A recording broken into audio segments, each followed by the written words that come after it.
Ranawat type में आपका स्वागत है। जय श्री रामकृष्ण। आज आपको बता रहा हूँ किस मौसम में सबसे ज़्यादा न्यूरो और स्ट्रोक की समस्या आती है। ये सवाल आपसे भी मैं पूछना चाहता हूँ कि हमारे 3 मौसम हैं, सर्दी, गर्मी और बरसात। इन 3 मौसम में से कौन से मौसम में सबसे ज़्यादा न्यूरो और स्ट्रोक की समस्या पैदा होती है, ये आप सोचिए और विचार कीजिए। आगे मैं आपको बताऊँगा। तो आपने क्या सोचा ये आप ही जानते हैं, कमेंट्स में लिख सकते हैं। कौन से मौसम के अंदर स्ट्रोक और न्यूरो की जो समस्या है वो इंसान के साथ पैदा होती है। हमारे जीवन में जलवायु और वातावरण का भी काफ़ी फ़र्क पड़ता है, मौसमों का भी काफ़ी फ़र्क पड़ता है, इसलिए आपको सावधान होना ज़रूरी है। मैं आपको आज बताऊंगा, उसमें से पहले आपको मैं एक साइकोलॉजिकल प्रॉब्लम बता देता हूं। काफ़ी लोग अवहेलना कर लेते हैं या एक का कहना मानते नहीं है।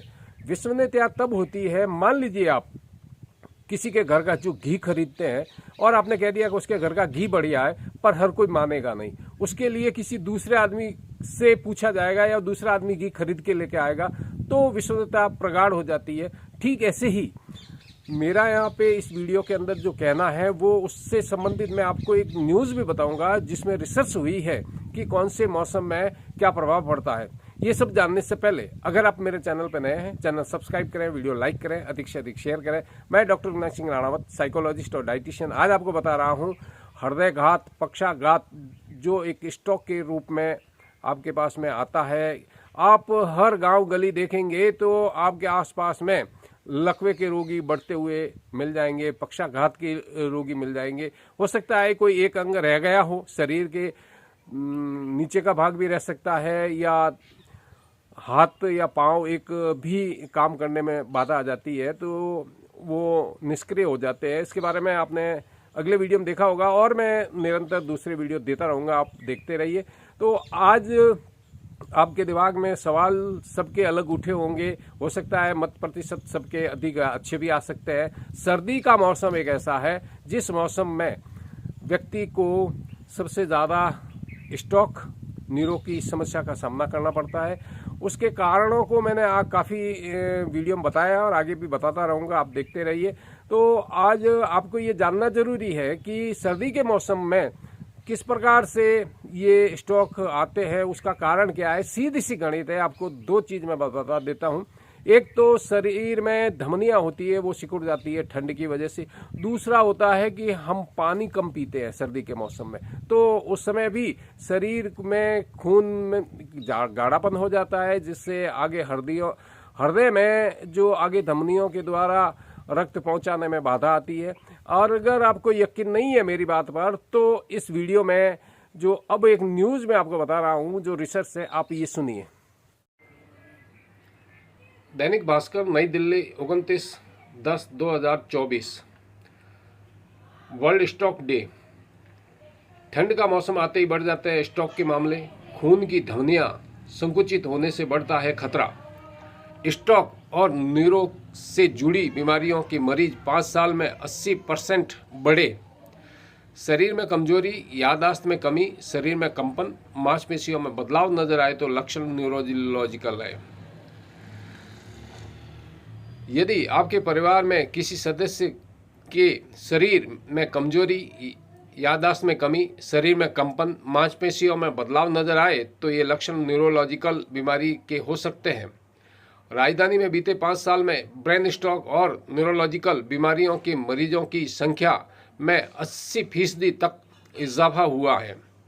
गांधी मेडिकल कॉलेज के न्यूरो सर्जन डॉक्टर रजनीश गौर बताते हैं कि जैसे जैसे सर्दियों का मौसम आता है, कमर और गर्दन, सर्वाइकल के दर्द के साथ स्ट्रोक के मामले भी बढ़ते हैं। ठंड में हमारी रक्त धमनियां संकुचित हो जाती है, जिससे रक्त का प्रवाह धीमा हो जाता है और ब्लड प्रेशर बढ़ता है। हाई ब्लड प्रेशर स्ट्रोक का सबसे बड़ा कारण माना जाता है। वहीं दूसरी तरफ सर्दियों में ठंड से बचने के लिए शारीरिक ऊर्जा खर्च करता है, जिससे हार्ट रेट भी बढ़ जाता है। रक्त में जमाव, धक्के की संभावना भी इस समय ज़्यादा होती है, जिससे स्ट्रोक का खतरा बढ़ जाता है। न्यूरोलॉजिकल बीमारी ये तंत्रिका तंत्र से जुड़ी बीमारी होती है।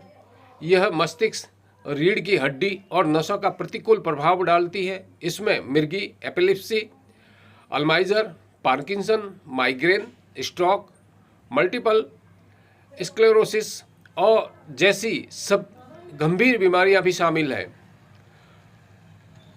ठंड में कम पानी पीने से भी खतरा। ठंड में कम पानी पीने के कारण भी स्ट्रोक के मामले बढ़ते हैं। इससे डिहाइड्रेशन होता है और खून गाढ़ा होने लगता है। यह स्ट्रोक का कारण बन सकता है। इस मौसम में मांसपेशियों में खिंचाव और ऐंठन, मसल स्पाम आम हो जाते हैं। ठंड में तापमान गिरने के कारण मांसपेशियां और जोड़ों के लिगामेंट सख्त हो जाते हैं, जिससे अकड़न और वह दर्द बढ़ जाता है। स्ट्रोक के तत्काल इलाज जरूरी है। स्ट्रोक एक जानलेवा आपात स्थिति होती है। ऐसा होने पर तत्काल इलाज जरूरी है, अन्यथा विकलांगता और मृत्यु का ये बड़ा कारण होता है। इसमें क्लॉट ब्लस्टर ड्रग को भी शामिल किया गया है। यह वह दवा है जो स्ट्रोक के बाद ब्रेन में ब्लड सप्लाई को जल्दी से बहाल करती है। पार्किंसन डिजीज के लिए जीन थेरेपी और सर्जिकल तकनीक का अब उपलब्ध है।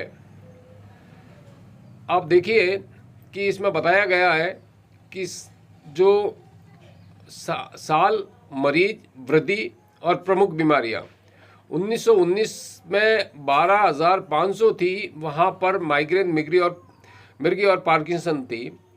2020 में 14,300 जो 14.4 आया है। माइग्रेन, स्ट्रोक और अल्जाइमर बड़े हैं। 2021 में 16,700 जो 16.8% मिर्गी, डिमेंशिया और न्यूरोपैथी। 2022 में 19,500 16.8 स्ट्रोक, पार्किंसन, मल्टीपल स्क्लेरोसिस। 2023 में 23,000 यानी 17.9 न्यूरोपैथी, अल्जाइमर और मिर्गी। मरीजों की संख्या में वृद्धि के कारण फास्ट फूड संस्कृति, डिजिटल डिवाइस पर बढ़ते समय और शारीरिक गतिविधियों में कमी के तंत्रिका तंत्र का नकारात्मक प्रभाव पड़ता है। इन कारणों ने मानसिक तनाव और नींद की कमी होने लगती है, जो तंत्रिका तंत्र कमजोर करते हैं। ऑफिस और व्यक्तिगत जीवन में बढ़ती स्पर्धा, दबाव, तनाव के कारण मस्तिष्क पर प्रभाव पड़ते हैं। ये न्यूरोलॉजिकल बीमारियां बढ़ी हैं। वायु प्रदूषण और हानिकारक पर्यावरण तत्वों के बढ़ने स्तर ने दिमाग और तंत्रिका तंत्र पर गहरा प्रभाव डाला है। मस्तिष्क में ऑक्सीजन की कमी और शरीर में हानिकारक रसायनों का जमाव इन बीमारियों का एक बड़ा कारण है। डायबिटीज़, हाई ब्लड प्रेशर और हृदय रोग जैसी पुरानी बीमारियों से भी न्यूरोलॉजिकल समस्याएं बढ़ रही हैं। न्यूरोलॉजिकल बीमारियों से बचाव कैसे करें? न्यूरोलॉजिकल बीमारियों से बचाव के लिए जरूरी है कि सिर में चोटों से बचें, पोषक तत्वों और एंटीऑक्सीडेंट से भरपूर डाइट लें, धूम्रपान न करें, रोज ध्यान करें, व्यायाम और सैर भी करें। डायबिटीज़, मोटापा, हाई ब्लड प्रेशर और तो आपने सुनी कि किस प्रकार से हमारे जीवन में जो मौसम है उस मौसम का भी प्रभाव पड़ता है, उसकी वजह से हमें कठिनाई आती है। तो उसके बारे में हमें क्या खाना, क्या नहीं खाना, इससे भी हमें सजग रहना पड़ेगा ताकि ये समस्या ना आए। इसके लिए मैं अगले वीडियो में बताऊंगा कि आप सर्दी के मौसम में इस प्रकार से जो भी स्ट्रोक, पक्षाघात, न्यूरो संबंधित जो समस्या आती है उसको हम आसानी से सामना करके हल कर सकते हैं, वो आने से रोक सकते हैं और इससे हमें हमारे परिवार में काफ़ी लाभ मिल सकता है।